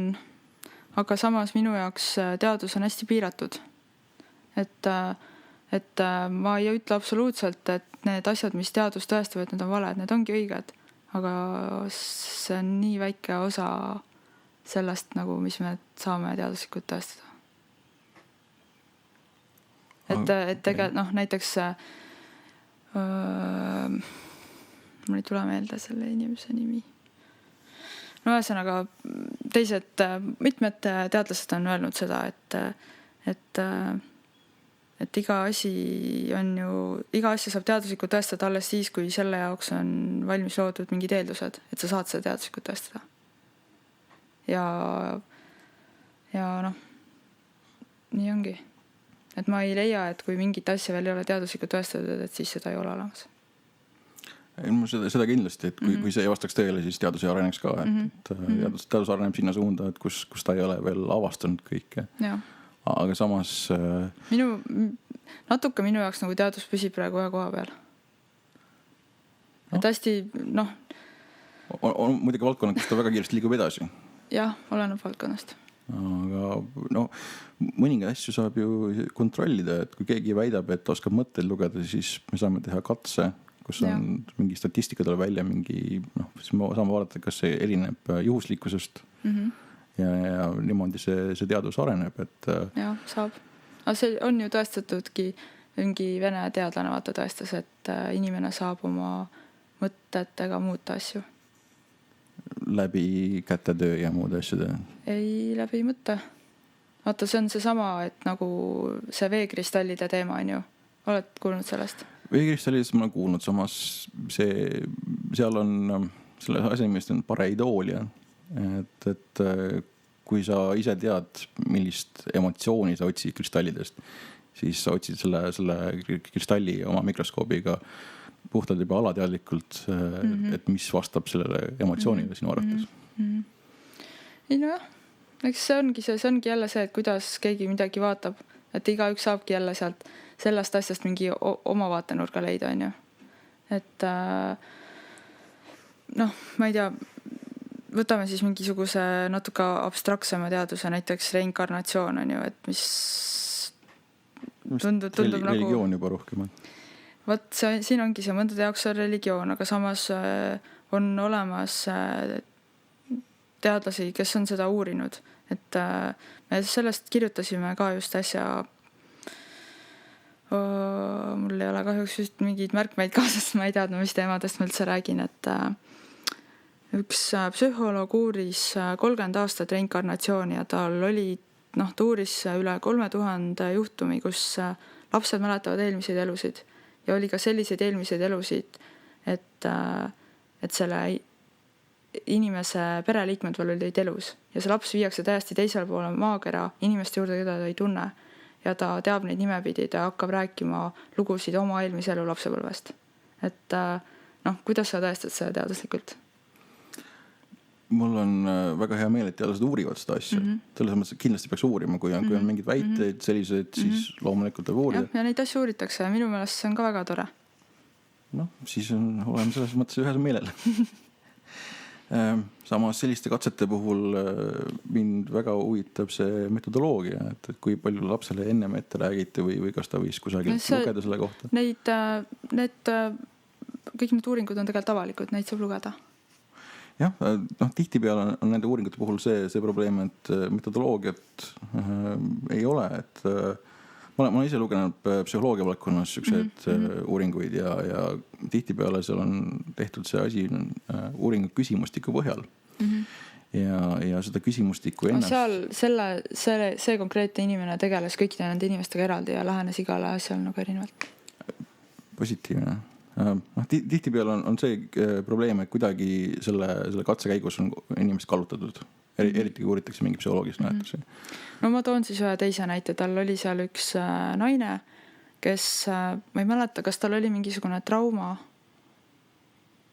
ja ilmselt oli mingi tervisetrauma. Igastahes ta üks päev ärkas üles ja lisaks kodusele inglise keelele hakkas rääkima mingisugust täiesti teist keelt. Ja siis ja tal hakkasid tekkima mingisugused mälupildid ka ja samamoodi siis selle psühholoogi võeti ühendust, kes hakkas seda uurima.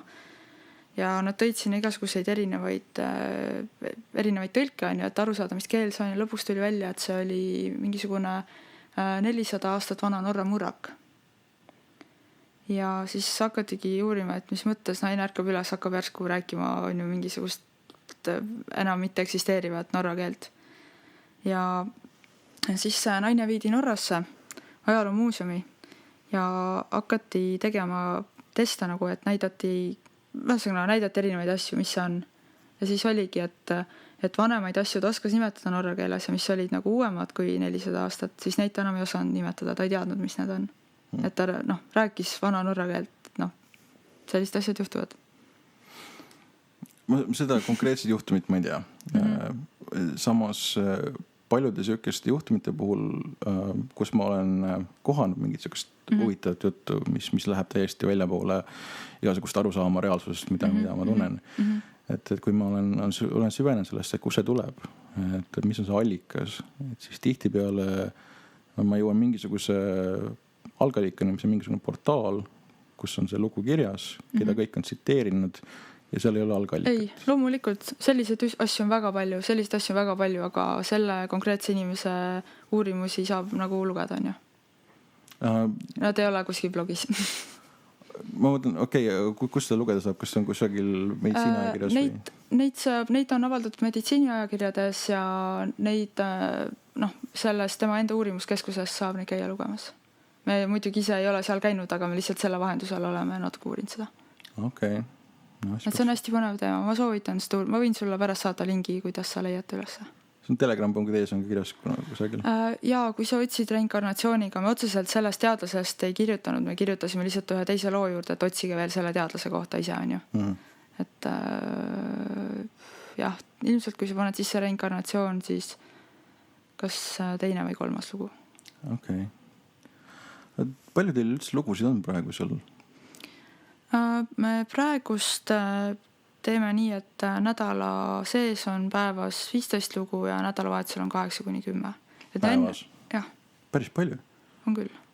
Okay. Need ei ole kõik meil enda uuritud, et me kasutame nagu ikkagi juba valmis Eesti allikaid ka, aga see on lihtsalt sellepärast, et meile tundub, et see uudis on oluline.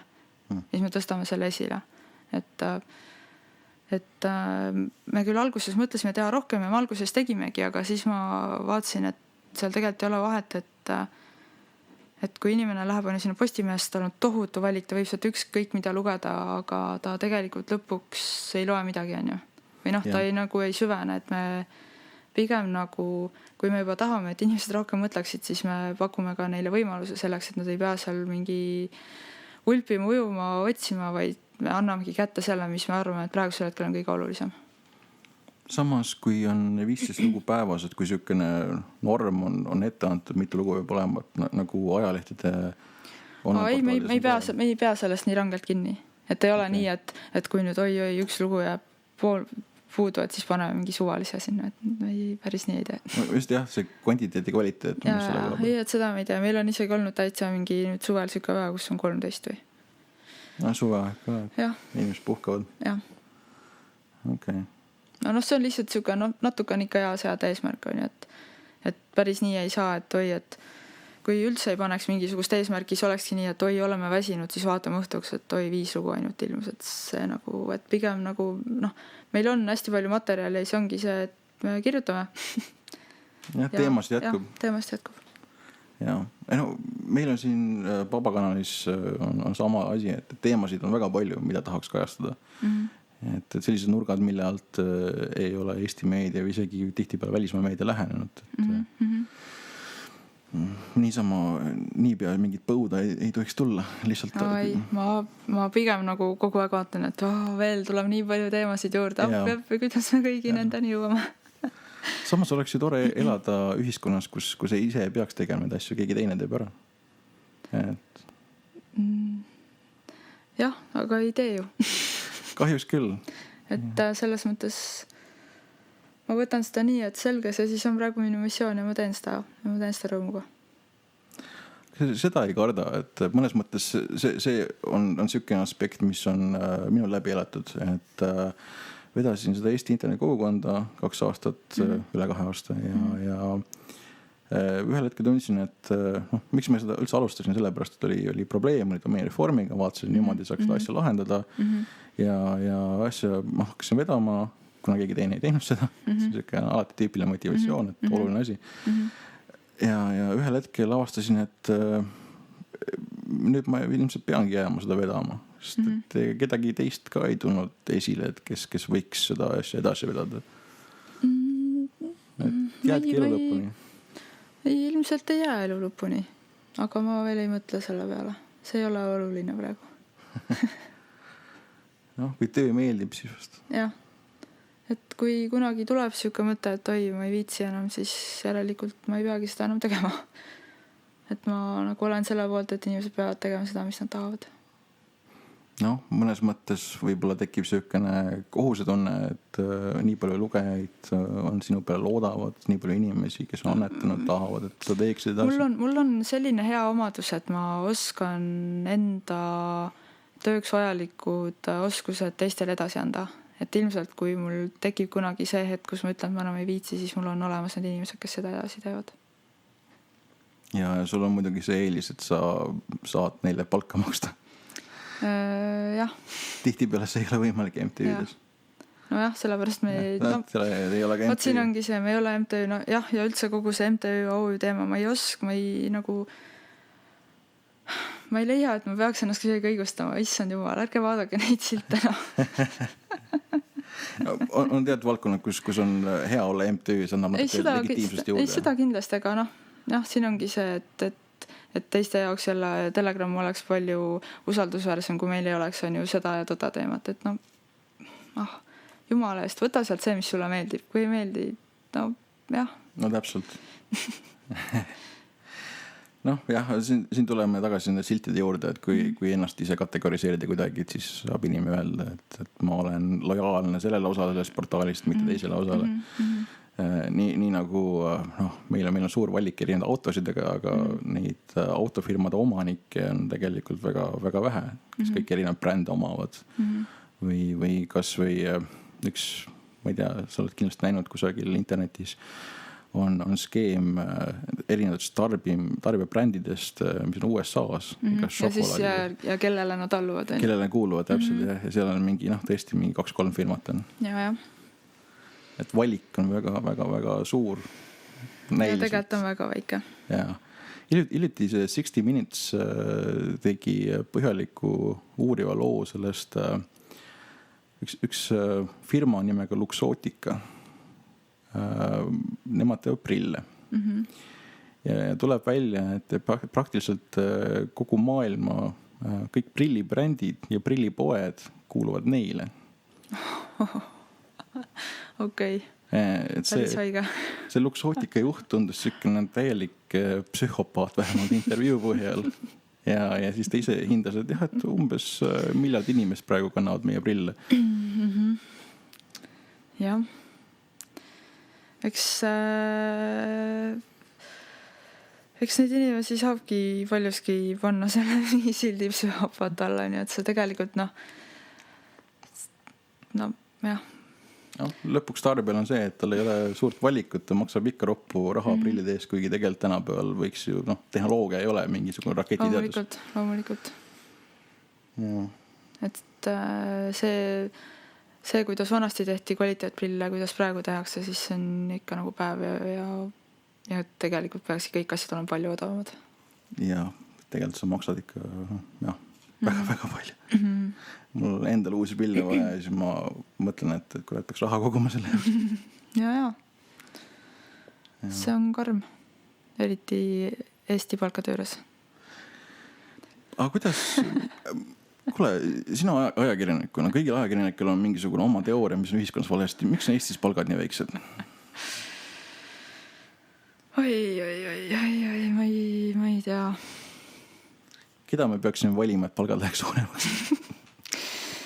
No jah, ilmselt mitte Reformierakonda.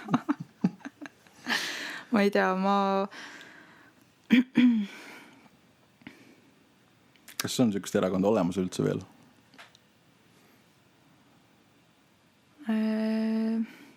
Ei ole, ma lihtsalt arvangi, et kogu süsteem on vale.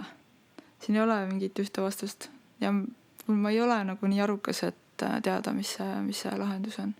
Et selle jaoks nagu, kui mõtta seda, kui palju Eestis on nagu minust targemaid ja haritumaid inimesi, siis ma lähen tohutult vihaseks, et miks ma pean nagu mingi siukse teema üle kära tekitama.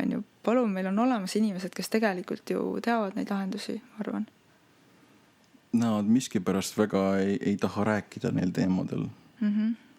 Ma ei ole... Ma arvan, et neil on mingi oma siuke roosamull, kus nad tahavad olla. Ülikoolis õpetavad õpilasi ja sinna nad jäävad.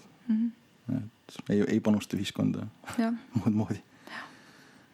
Omamoodi see on kurb ka. Ja see ongi väga kurb. Et need, kes oskavad, need ei tee midagi ja need, kes teevad, need ei oska. Poliitikas väga palju minu meelest nii on. Kas siin ei ole probleemiks see, et poliitika on muutunud räpaseks sõnaks ja paljuski on siin süüdi ka meediakajastus? Loomulikult. Aga ilmselt ka meedia kajastab seda sellepärast, et ongi räpane. Kas meedia liiga ei tee natukene vahel? Või ei ole siin juhtum, et laps visatakse koos pesuveega välja? Arvestades seda, kui paljust tegelikult ei kirjutata, siis ma ei leia, et liiga. Selles suhtes, et Eesti poliitikas toimub selliseid asju, mis on nagu täiesti üle peakaela ja neist ei kirjutata ja meie veel ei ole neist kirjutanud, sest et meil ei ole nii palju ressurssi. Ma mõtlen, et selleks, et teha nagu üks korralik Eesti poliitikast siuke uuriv lugu, siis selle jaoks oleks mul vaja, et siuke inimene, kellele ma saan maksta selle eest, et ta tõesti nagu uurib mingi 6 aega järjest ühte asja, on ju. Aga meil varsti tulevad need asjad ka, osad asjad on töös. Et Eesti poliitikas on väga palju sellist räpast asja, mida ei ole avalikustatud ja ma ei leia. Kindlasti tehakse väga paljudele poliitikutele liiga, aga sorry, ise sa ronisid sinna. Mõnes mõttes on siin see aspekt, et kui ajakirjanik kirjutaks kõigest, mida ta teab, siis ta järgmine kord ei saa intervjuud selle poliitikaga enam. Jah, aga tõenäoliselt, kui ta kirjutaks kõigest sellest, mis ta teab, siis seda poliitikut ei olekski poliitikas enam ja see probleem laheneks. Kas siin ei ole poliitiku jaoks mõnes mõttes ka selline piir eraelu ja avaliku elu vahel? kus on see ajakirjanduse eetika tuleb mängu, et eraelus... Ma üldse ei räägigi eraelust. Avalikust elust? Jah. Okei. Eraelu, ma arvan, et võib jääda sinna kroonikale ja elu 24. Saavad kohtus käia ja maksta. Just. Nagu alles hiljuti oli. Ja. Milline on see Eestis, mida peaks me ühiselt looma, et kas siin on, mõnes mõttes on ju siukene Telegram ja muud asjad, Vabakanal on kodanikuühiskonna siuksed ilmingud, kus kodanik tuleb ja paneb käe külge, et see on valesti, ma teen õigesti nüüd. Et äkki peaks rohkem seda soodustama. Ja peakski, ma olen absoluutselt poolt. Et me natuke ikka üritame selliseid kodanikualgutusi seal kajastada ka, et näiteks see kogukondlik vahetussüsteem on ju, mis nad on Giganet, vaata, mis see... Ei, ma ei tea, ma sellest kuulen esimest korda. Ginanet. Okay. See on hästi äge asi näiteks, millest me oleme kirjutanud ka, et seda ka lihtsalt hakkasid tegema noored ja kusjuures vene noored ja Lasnamäelt hakkasid tegema sellist interneti vahetuskeskkonda, kus saab ilma rahata asju vahetada teise asja vastu. Põhimõtteliselt rahavaba ühiskonna nii-öelda alge. Okay. See on väga lahe asi. Tihti peale niimoodi, et kui Eestis elavad vene noored midagi, siis Eesti ajakirjandus kirjuta sellest. Eestis ilmselt üks kõige edukamaid IT-startuppe oli nimega Creative Mobile. Siiamaani on. Nad teevad telefonide jaoks äppe. Ja see on selline Eestis elavad vene rahvusest noorte ettevõtte. Üliedukas, miljoneid eurosid kasumit kokku ajanud ja nende teemalised artiklid võib ühe käe sõrmedel üles lugeda. Nüüd hiljuti kajastati rohkem, kuna nad said mingisuguse auhinna kusagilt. Samas vaatad, et mingisuguse täiesti jaburaid ja absurdseid startup, neid kajastatakse kogu aeg, et nagu oleks järgmine Skype. Ja, on küll nii. Kuidas seda muuta? Väga palju probleeme on siin, aga leiame lahendusi ka.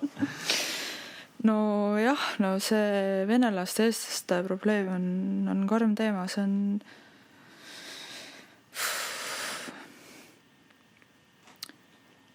ometigi nad elavad sinna meie endi naabrit, me peaksime nendega läbi saama. Loomulikult peaksime. Ja ma leian, et see läbisaamine võiks olla väga sõbralik. Aga siin tulebki mängu kõik see mingi ajalugu ja mida vanem inimene on ju, seda suurem tõrge tal on venelaste vastu on ju ja siis järgmisena siin tuleb mängu see, kuidas me kasvatame oma lapsi, et kas me kasvatame neid nii, et nad austaksid igat inimest või me räägime ise kodus lastekuuldes, et kuradi venkud on ju, et jah, see on väga suur probleem ja ma leian, et inimesed peaksid olema sõbralikumad, tolerantsemad, otsima ise kontakti ja tegelikult ja venelased samamoodi on ju, seal on ju ka inimesi, kes vihkavad eestlasi ja vihkavad Eestit ja teisest küljest on venelasi, kes tahavad, et nende laps oleks venelane, kes elab Eestis ja austaks Eestit ja panevad oma lapse Eesti kooli ja nii edasi. Et jah, see on jälle üks väga kurb asi. Ja minu meelest on väga kurb ka see mingisugune haridusreform või mis iganes läbi viidi, et nüüd Lambist 60% õpet venekeelses koolis, keskkoolis on eesti keeles. Et see kuidagi tuli nii järsku raksuga sisse, et ma saan aru, miks see tekitab nagu vastasseisu. Ja ma leian, et see peakski tekitama, sest et kuidas saab nii teha, kui isegi paljud õpetajad seal ei oska eesti keelt, miks nad siis peavad purssima selles eesti keeles, andma edasi mingit ainet ja minu meelest okei, need inimesed tõesti tänu sellele ilmselt õpivad rohkem eesti keelt, aga hariduse kvaliteet ju langeb, kui nad isegi saa aru, mida nad õpivad või kogu see kogu see integratsiooni teema Eestis on nii jabur, et järjekordselt siin ma sooviksin, et nagu tuleksid mingid targad inimesed, võtaksid initsiatiivi. Samas me võime ju lugeda kas või Kapo aastaraamatust, et see venekeelse õppe vastasus on pigem vandenõu Venemaa välisluure sükene tegevus. Jah. Ja. No Vene luure ongi ju, nemad väga tugevalt tegutsevad igal pool. Mitte ainult Eestis. Ja, seda küll, ma ei tea. Ja nad ongi väga, eks see ongi kõik siuke väga... See on kõik väga raske ja jah, mingis mõttes vastik teema on ju, et kui lugeda Vene väljaandeid, siis siiamaani seal käib väga siuke räige Eesti materdamine on ju. Et eriti nüüd, kus nagu president on Ilves on ju, siis omakorda teda saab materdada, sest et ta isegi ei ole eestlane on ju, ta on väliseestlane ja ta tegelikult ei saa aru, mida tähendab eestlaste venelaste suhe ja jah, et ta on siuke ameeriklane rohkem vist. Jah, et olles ju üle-eelmine nädal Pravda avaldas mingi väga räige artikli, et kuigi Ilves ei ole ka minu lemmik, siis mu käsi ei tõusnud seda artiklit avaldama, sest see oli lihtsalt nii üle võlli jabur, et õnneks ma võin siin kohal öelda, et ma vene keelt ei oska, ei loe sükst asju. See ei jõua minu inforuumi. Jah, aga kahjuks Eestis elavad venelased loevad vene keelt ja see jõuab nende inforuumi. Et mõnes mõttes on meil siuke paralleelkultuurid Eesti pinnal. Jah, täiesti. Sellepärast on ilmselt teil ka venekeelne väljaanne. Jah, meil on venekeelne väljaanne ja selle venekeelse väljaandel ei lähe väga hästi, sest et Eesti venelased on väga kinni Vene inforuumis. No samas, kui te avaldaksite rohkem Pravda artikleid seal, et võib-olla siis. Jah, no sellest meil tegelikult ju venekeelne Telegram natuke erinev eestikeelset just sellel pinnal ka, et nad ikkagi avaldavad seda, mis ilmub Vene ajakirjandsuses. Aga jah, siinkohal oleks väga äge, kui keegi nagu annaks mingit head nõu, et kuidas me oleme igat moodi püüdnud nagu seda lugejate arvu suurendada ja lihtsalt, et ma ei teagi, kas venelastele mõjubki äkki mingisugune bling-bling äge reklaam, et ma ei tea, klebime bussid täis, aga samas ma jälle ei leia, et me peaksime selle peale hullult raha raiskama. Kes see oli? Kas oli Postimees või EPL või keegi tuli välja mingisuguse venekeelse uudisteportaaliga, kus olidki siuksed bling-bling uudised? Alles üsna hiljuti oli. Vähemalt mulle jäi silma. Ei ole kahjuks kursis. Peaks uurima, äkki leiab sealt mõned toredad nipid. See tundus ikka väga jabur. Aga jah. Kas on miskit hinge peal, mida tahaks rääkida? Mikrofon on vaba.